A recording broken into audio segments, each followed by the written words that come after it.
Naipag nga oras tayo amin kakapsat. Muk nga may iliwen ti tunggal may sa kada tayo iti panagdaydayaw ken ni Apo Dios nga titipon iti kada Domingo.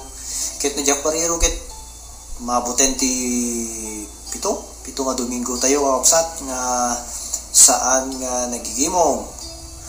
Wala ket medyo napaot pa si daytoy. Ket teka na yung kukungkuna nga makairuwam namin iti panakigimong. Makairuwam met tihan nga panakigimong. So nga nalatan tayo dayjay. Ti dito yung kundaway ket kuman nga iburay ti Nehemiah chapter 3. So dito iti pagtutungtungan tayo. Ano pa kayo pasaran iti adal tayo itatang oras. Kaya't kuman nga kitain tayo iti mapasamak iti maysa nga tao no nabayag nga agbuy-buya wenno agbasbasa iti sao ti Apo.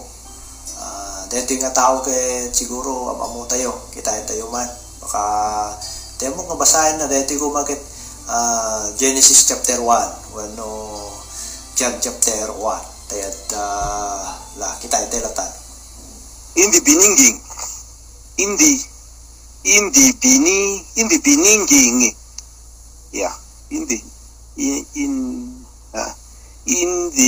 listen properly in the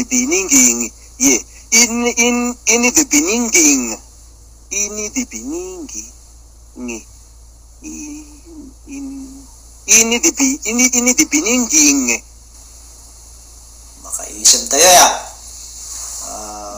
makaparehaw mabalin nga agaw man dayjay para iti dayjay tao nga nangipos siguro ngem deti panakam mo iti sao ni Apo Dios ket saan nga angaw ket uray met iti saan nga panakam mo iti sao ni Apo Dios ket saan angaw nga kasasaad ti tao daytoy isu nga tunggal may sa kanya tayo ket ma-encourage tapnon ti kasta ket agtitinulong tayo man kakabsat nga mangidanon iti sao ni Apo Dios kadagiti tattao. Ti chapter 3 ti Nehemiah kastay kuna kita isu ti pakay pasarayan iti pagsasaritaan tayo. Saritayan na daytoy no kasano nga dagiti tattao ket nagtitinulong da nga nanging bangon dayjay bakod iti Jerusalem.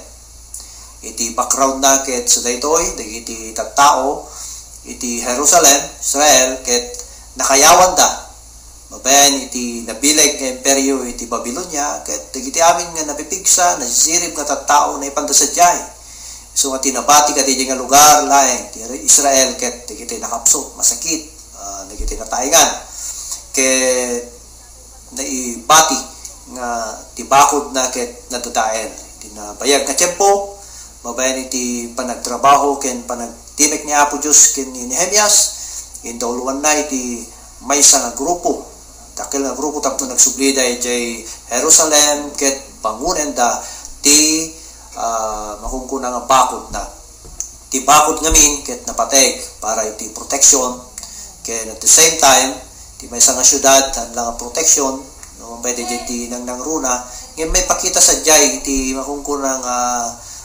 kasasaad na napimpintas ti bakod na digad napimpintas na progreso dayta nga lugar ken ti makita tayo pa iti termino nga usarin dagat may isang dayaw para kadakwada no mapatakder di bakod ket may isang panakaibabain no marpuog when madadael ti bakod kitain tayo nga rutita ti panggep when no ti mensahe na para kada tayo di pinagtitinulong dagiti Israelitas nga nagbangon iti bakod iti Jerusalem makita tayo ditoy iti pateg iti panagdadanggay wenno panagtitimpuyog at dada dito iti pat nga mabalin tayo nga maadal iti dayto nga pakasaritaan umuna nalaglagan iti trabaho no pagtitinulungan so nga nagdakkel dayjay nga challenge para kadtukwada ti maysa nga syudad bangunen da ti bakod na iti sumagmamanulaeng tattao ken sumagmamanulaeng aldaw ti panakapalubos kadakwada ngem nabaylan da kakapsa apay ngamin nung pay dakkel dayjay nga trabaho nagtitinulong da nalaglagaan ti trabaho May kadwa, alalis to nga malpas, no pagtitinulungan. Uri kasano ti kinadakkel dahil nga proyekto, nilipas dahil ti record kuna nakit in 52 days. Yeah. Kitain tayo met, ti kapaspas da.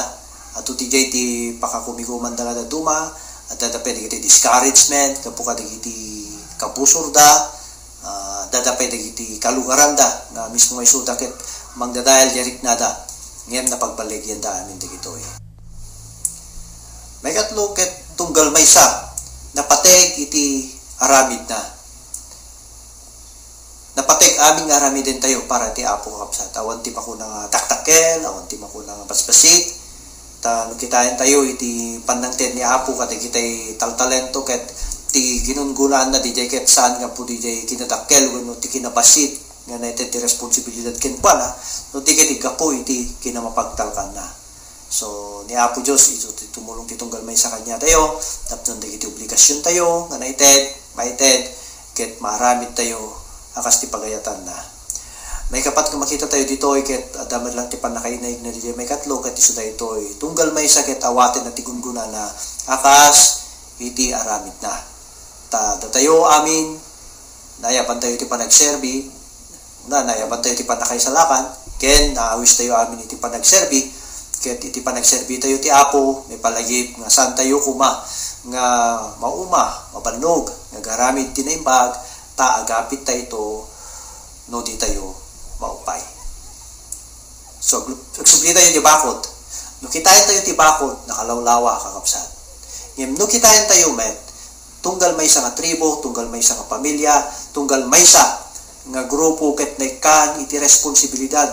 Di tayo ti nga parte, bangunan na, kemyanan, ti pagatan, laod, daya, aging ka na nga napagsisilpuda, DJ bakod nga natumba. Ket, inikan ni apo iti palegi isuda. Iti kasasaad tayo iti church kakapsat, saan tayo nga makapagigimong, nakasidi dati, iti main, yan urepe ka iti outreaches.